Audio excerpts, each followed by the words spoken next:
ચાલુ કથાના પ્રસંગની અંદર પરમ પૂજ્ય સદગુરુ જોગી સ્વામીની વાતો સાક્ષાત સવિતા ભાગ 1 કિરણ 125 પોઈન્ટ નંબર 3. આજની કથાની અંદર પોતાના હૃદયમાં રહ્યો આત્મા દેખે, આત્મા રે પરમાત્મા એને પણ દેખે, બીજાના હૃદયમાં રહ્યો આત્મા એને દેખે, એમાં રહ્યા પરમાત્મા એને દેખે, તોય પણ એના કરતાં પ્રત્યક્ષ ભગવાન એને અધિક માને. આવ્યું ને પેલું, આત્માને દેખે અને પરમાત્માને દેખે, સમજે ને, બીજાના આત્મા પરમાત્માને દેખે, એવી સિદ્ધતા બતાવી. એના કરતાં પ્રત્યક્ષ ભગવાન અને સંત એને અધિક માને. સિદ્ધ દશા, સંકલ્પનો વિરામ, ઉપસમ. ઉપસમ એટલે જે કર્યું હોય એ ભૂલી જવાય. સવારે શું નાસ્તો કર્યો, 2 કલાક પછી પૂછે શું નાસ્તો કર્યો તો ખબર ન હોય, એ ભૂલી ગયા. એ જે ટાણે જે હોય એ કરી લેવાય. પછી ને આખો જ વાહ આજનો તો રોટલી વઘારી લીધી ને હાઉસ પાસ કરે. રોટલી ખાવું એ બંધન નથી, પરંતુ એનો જે વિચાર ને એ છે. હરપ તે માણસ મરે નહીં, પણ લીટો દેખે ને એટલે માણસ બી જાય, ઓહો હરપનો લીટો છે, જોયું ને. હરપનો ભાવ એવો સૌને લાગ્યા, બરાબર ને, પણ એ લીટાને ભાઈ હા રસ્તામાં જતા હોય હરપનો લીટો હોય ને માણસ હટી જાય, પસે જાય. આ તો લીટો છે, કેનો છે? હરપનો છે. ભય છે ને, એનાથી મૃત્યુનો ભય થાય. ઉપસમ એટલે ભૂલવાનું, સમજે ને. દેહના ભાવ સ્વભાવ પ્રકૃતિ આજે ભૂલવું એ નામ ઉપસમ કહેવાય. એટલે ભગવાનના ભજનમાં બેહ કરી એનો લય થાય. ક્યારે ધ્યાનમાં, ક્યારે આ તે જેનું અંગ એ મારીને ભજન કરે તો એના જીવને બહુ સમાસ થાય. એટલે મહારાજ કે પોતાનો અંગ કયું છે એ ઓળખવું જોઈએ. શેમાં રે જીવને પંચવીસના ઘાટ બંધ થાય. શેમાં રે આલોક, દેહના ભાવ, આ બધું ક્યાં સ્થાનકમાં રહી અને એનો નાશ થાય. વિલીકરણ એટલે નાશ. વિલીકરણ કહેવાય ને, નાશ. એટલે આત્મનિષ્ઠા બતાવી મહારાજે મધ્યને 62ની અંદર એમાં લખ્યો.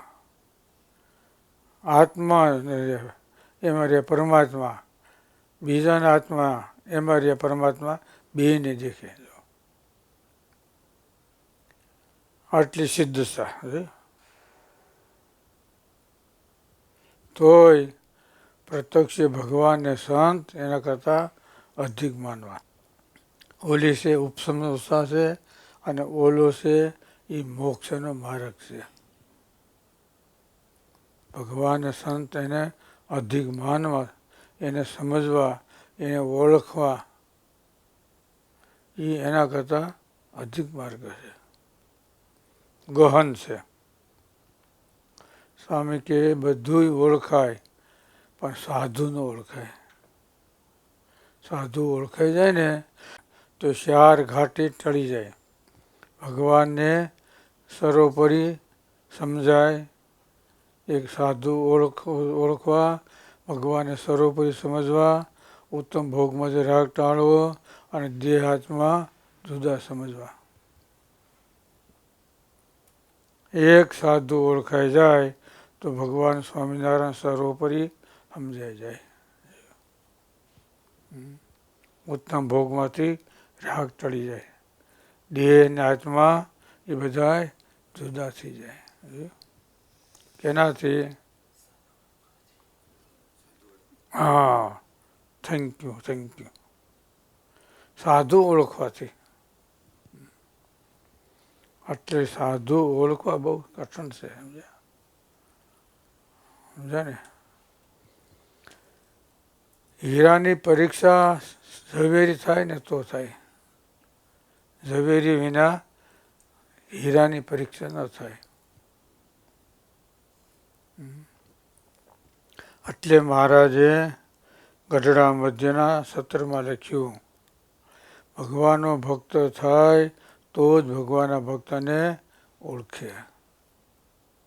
ત્યાં વાત મૂકી, ઉદ્ધવજીએ ગોપીઓનો મહિમા સમજ્યા અને ગોપીઓ ઉદ્ધવજીનો મહિમા સમજ્યા. એટલે ભક્ત થાય પછી ભક્ત ઓળખાય, અને ભક્ત હોય એ જ એને ઓળખી શકે. વેપારીને ઓળખી શકે, ડૉક્ટર એને ઓળખી શકે, વકીલ એને ઓળખી શકે. શું કામે? એ ભીણો છે ને એટલે ડૉક્ટરી ભીણો હોય એટલે ખબર કેમ થવાય આમ જો. બાકી સામાન્ય જેવા હોય તો એ ખાલી હાથ પકડ્યો અને 500 રૂપિયા લઈ લીધા. એ તારા હાથ પકડવાના નથી. 15 વર્ષ સુધી છે ને લોહીનું પાણી કર્યું ને એના છે. હાથ પકડવાનું બીજા ન ખાવે. હા, હાથ પકડો છે ને એ પૈસા નોખા હોય. આ તો તારો રોગનું નિદાન કર્યું એનું છે, લોહીનું પાણી કર્યું છે. લોહીનું પાણી છે ત્યારે થાય. એટલે ભક્ત થાય તો ભક્તને ઓળખે. ભક્ત થવું ભગવાનનું સેજો કઠણ કામ. સુખ સર્વે સંસારના કરવા જોઈએ આરામ. ભક્ત થવું ભગવાનનું સેજો કઠણ કામ. સુખ સર્વે સંસારના કરવા જોઈએ આરામ. સહી થાય. એક વસ્તુ તમે લ્યો તો એક વસ્તુ મળે. એક વસ્તુ છોડો ને તો એક વસ્તુ મળે. જગતનું સુખ છોડો તો ભગવાનનું સુખ હાથમાં આવે. કીડી હાલી દાળ, વસમાં ચોખ્ખો મળ્યો, કા હેથો ને ટાલ.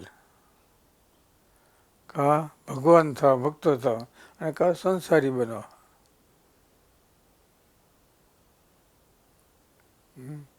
કા હેથો ને કા ટાલ એટલે સાધુ થવું. ટીને કોઈ ટાઈલ કરે? પૂછો જો મહેતાજી ટાઈલ કરી?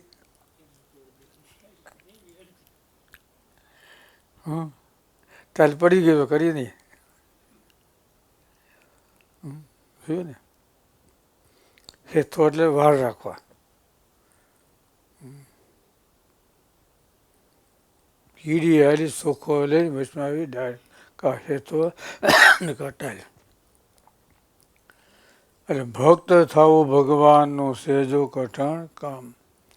સુખ સર્વે સંસારના કરવા જોઈએ આરામ. તો થાય. એક વસ્તુ મળે, એક વસ્તુ છોડવાની. એક વસ્તુ સ્વીકારો, એક વસ્તુ છોડો. જગતનું સુખ છોડો તો ભગવાનનું સુખ હાથમાં આવે. અને એ સુખ છૂટે નહીં, આ સુખ હાથમાં આવે નહીં. એટલે વશમાં જીવ રહી જાય. આમે નહીં. વશમાં ઊંધેમાં છે. આમ તીર્થંકર રાજા હતો ને, નાખ્યો હેઠો આવ્યો, ત્યાંથી હેઠો ગયો. સ્વર્ગમાં હતો, પ્લેન વિના ફરતો, ઉડતો, એટલા ફોન હતા. કેટલા? બોલે તો પ્લેનમાં ફરવું પડે ને એમને ઉડતો ફરતો સ્વર્ગમાંથી અહીંયા પૃથ્વીમાં. એ ખોટું પાછું બોલ્યો ને નાખી દીધું પાતાળમાં. બોલો, જોયું? આત્માને દેખો, આત્મા એરિયામાં પરમાત્માને દેખો. એના કરતાં પ્રત્યક્ષ ભગવાન અને સંત એ અધિક છે. આ લોકનું સુખ છે, દેહનું સુખ છે, એના કરતાં આત્માનું સુખ અધિક છે. એના કરતાં પરમાત્માનું સુખ ચિંતામણી છે. આત્માનું સુખ છે ને એના કરતાં પરમાત્માનું સુખ છે. આત્માનું સુખ કેવું ખબર ને? ટાઈટ તડકો ન લખે, પણ એના કરતાં મોક્ષ આત્યંતિક કલ્યાણ થયું એ શ્રેષ્ઠ સુખ કહેવાય. ટાયર તડકો કેને લાગે?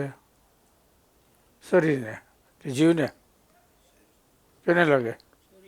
તો બસ ગણાતાન સ્વામી કે વરસાદ નહીં થાય એનું દેહને દુઃખ થાય. આ સમાગમ નહીં કરો પછી જીવમાં દુઃખ પડ્યું. નોખું ઓલું આત્માનું સુખ, ઓલું પરમાત્માનું સુખ. શું? આ સમાગમ નહીં કરો ને પછી જીવમાં દુઃખ થાય, ઇન્દ્રિયમાં દુઃખ થાય, અંતકરણમાં થાય.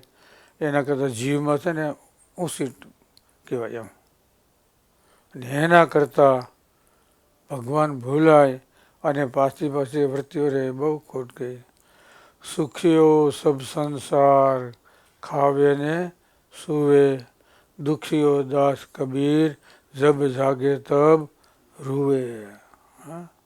હું સુખીઓ સબ સંસાર ખાવે ને સુવે એટલે જલસા પાને કરો તો તારે ટેસડા કરી લો ને પછી જોયું જાય છે. બે શક બાર. પણ ભગવાને ઘીરે અંજવાળું છે, અંધારું નથી. ઢેર નહીં, અંધેર નહીં. ઢેર ઢેર એટલે પ્રકાશ, ઢેર એટલે અંધારું. ઢેર અને અંજવાળું અને પ્રકાશ. ન્યાય છે ભગવાનને ઘીરે, પણ થોડું વાર લાગે. છે ખરું એમ.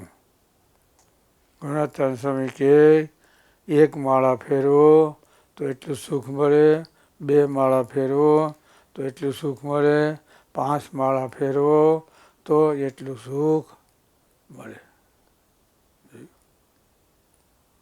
આ શું કહેવાય? આત્માનું સુખ છે. માળા ન ફેરવો અને સુખ મળે ને એ ભગવાનનું સુખ કહેવાય. આ સ્વયં બાપાનું કાવ્ય છે, આ એનું સૂત્ર છે. હું કીધું? માળા ન ફેરવો અને એનું સુખ મળે. પૈસા હોય અને પૈસાનું સુખ હોય, અને પૈસા ન હોય અને છતાં આનંદ હોય. એને આનંદ હોય એ ભગવાનનો હોય. એ આનંદ હોય ને એ ભગવાન હોય ને આનંદ હોય.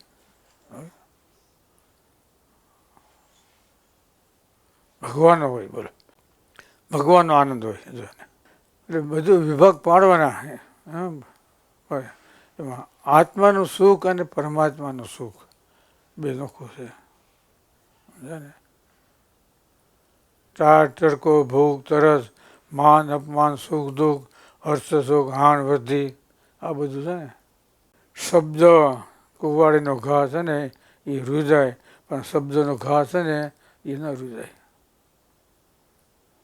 એટલે શબ્દનો ઘા એ રૂજાવાના. સમજે ને? શબ્દનો ઘા છે ને 3 પેઢીમાં છે ને મૂકે નહીં, 3 પેઢીમાં હાલે છે. એટલે બહુ વિચાર કરવાનો. સમજે ને? આત્માનું સુખ છે એ કરતાં પરમાત્માનું સુખ અધિક છે. પોતાના આત્માને દેખે અને આત્મામાં રહે પરમાત્મા એને દેખે, બીજાના આત્માને દેખે, શરીર હવું દેખે પણ એના જીવને દેખે, જીવની અંદર એ ભગવાન એને દેખે, બોલો, તોય પણ એના કરતાં પ્રત્યક્ષ ભગવાન અને સંત એને અધિક માને, શ્રેષ્ઠ છે. આ સમજણ, આ નિષ્ઠા, આ સર્વોપરી શ્રેષ્ઠમાં શ્રેષ્ઠ કહેવાય. બોલો સહેજાનંદ સ્વામી.